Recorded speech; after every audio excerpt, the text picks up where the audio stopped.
we're delving into one of the most perplexing mysteries of recent times, the case of Elisa Lam. Let's explore the events leading up to her disappearance and the eerie circumstances surrounding it. Before we begin, don't forget to subscribe and hit the notification button to stay updated on our latest investigations. Now, let's jump into the enigma that is Elisa Lam. Elisa Lam was a Canadian student, vanished under bizarre circumstances in 2013. Her disappearance gained widespread attention due to a chilling surveillance video released by the police. She was staying at the Cecil Hotel in Los Angeles when she mysteriously disappeared. This hotel is known for being haunted, as many investigators would love to stay here, but most aren't allowed. Going back to Elisa Lam, the last known moments were her on January 31st, 2013. The last footage shown showed her being very mysteriously curious about the corridor she was in. She would often be looking around and showing erratic behavior, pressing multiple buttons in the elevator and seemingly hiding from something. Many people believe this was an unseen presence, a person who was chasing her down, but there weren't any suspects regarding this.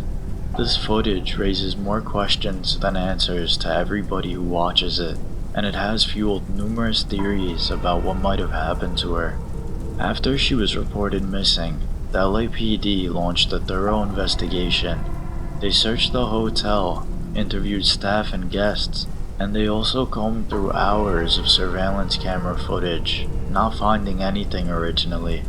However, the more they searched, the more popped up, and the more perplexing the case became. The hotel's dark history added an extra layer of intrigue, as the Cecil Hotel had a reputation for being associated with crime and tragedy. Many people had wondered what happened to her, where she went, what she was up to. And then, out of the blue, a guest reported the water in their room turning brown. Now, for those who know, this can happen due to a wide range of occurrences. It could be the pipes, or it could be something rusting. However, this didn't stop the person from reporting it to the front desk. This in turn prompted the handyman to go up to the roof to check the exact problem of what was going on with the water. Happening 3 weeks after the initial investigation, on February 19th, 2013, her body was discovered in one of the hotel's water tanks on the roof. Now, I won't sit here and describe what it looked like to you, because you'll be able to find many accounts of exactly how that was. But what I can say is that people were incredibly confused after this all happened. Most were wondering how she got there in the first place, and if somebody had put her there, or maybe was involved in her disappearance. These circumstances surrounding her death really only deepened the mystery, and many people wanted to get to the bottom of it, but unfortunately, they never would. How did she end up in the water tank, and what led to her unusual behavior in the elevator? These questions continue to baffle investigators and armchair detectives alike. To this day, people still don't know what happened, but there are plenty of theories out there that can possibly explain it. That being said, they are just theories, so let's take a deep dive into them. One of the most popular theories actually revolves around the paranormal. Some believe that she may have been haunted or influenced by supernatural forces, citing the peculiar elevator footage as evidence. Others speculate that the Cecil Hotel's grim past may have played a role, as it may have been linked to other mysterious deaths and notorious figures. Not to mention that Cecil Hotel is haunted, and many people go there wanting and wishing to see the activity. Another angle of the investigation primarily focuses on her mental health. She had a history of bipolar disorder, and some theorize that a manic episode or a reaction to medication could explain her odd behavior in the elevator. However, many argue that this theory doesn't account for the strange circumstances of it. I want to say I agree, but there's a lot going on in this video, and there's a lot going on surrounding the case, so it's truly hard to say whether this could have been a manic episode. The most popular theory that people believe is that someone was chasing her, and that she was trying to hide or keep a close lookout to see if they were coming.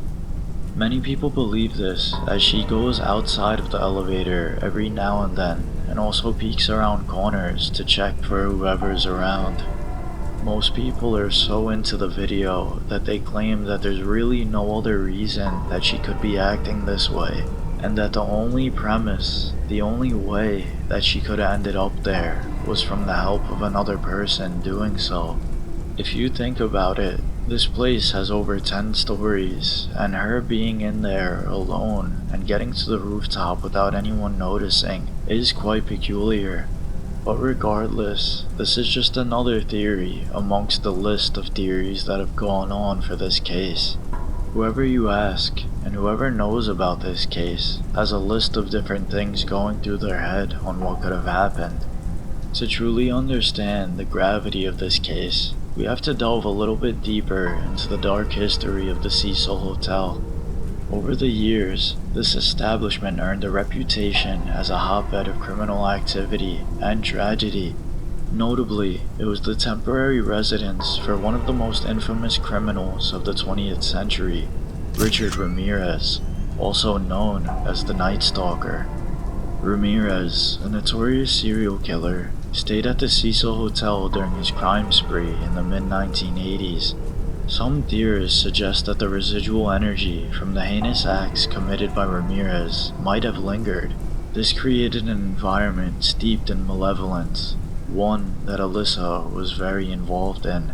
Could she have unknowingly entered a place tainted by the dark deeds of the past? The hotel history is not only limited to Ramirez, it has witnessed much more throughout its existence. The grim atmosphere surrounding the hotel has led some to believe in the existence of a force or a haunting energy. As we contemplate the circumstances of her disappearance and death, a haunting question emerges. Was she deliberately targeted, or did she unwittingly stumble into danger? Many will always stick with the story that she stumbled upon a very dangerous individual while staying in that hotel. Some propose that the Cecil Hotel acted as a catalyst, amplifying the inherent dangers present in the surrounding neighborhood of Skid Row. As she explored the city, she ended up here, out of all places, Cecil Hotel. We all don't know whether this was calculated, and whether she was invited there or someone told her to meet them there. The Cecil Hotel, with its checkered history, presents an intriguing backdrop to Elisa Lam's case. While some insist that this hotel's dark energy played a direct role in her fate, skeptics argue that rational explanations must prevail. As we continue to unravel the layers of this unsolved puzzle, the question of whether Elisa Lam was a targeted victim or an unintended casualty remains unanswered. It's all stuck in the shadows of Cecil Hotel's enigmatic past. While the theories of Cecil Hotel's influence offers a captivating perspective, it's essential to approach this with a critical lens. Many believe that attributing Elisa's fate solely to the hotel's dark history oversimplifies this complex case. As we sift through the evidence and theories of this complex case, the question of whether Elisa was targeted or an unintended victim remains a haunting enigma, elusive and resistant to easy explanation. The Cecil Hotel's dark history cast a long shadow over the Elisa Lam case, leaving us with more questions than answers. What do you think? Was Elisa a victim of the hotel's sinister influence? Or is there a rational explanation yet to be uncovered? Share your thoughts in the comments below, as I'd love to read them. Like this video if you found it intriguing, and subscribe for more in-depth investigations on plenty of other cases, along with more horror stories and more paranormal investigations done by myself.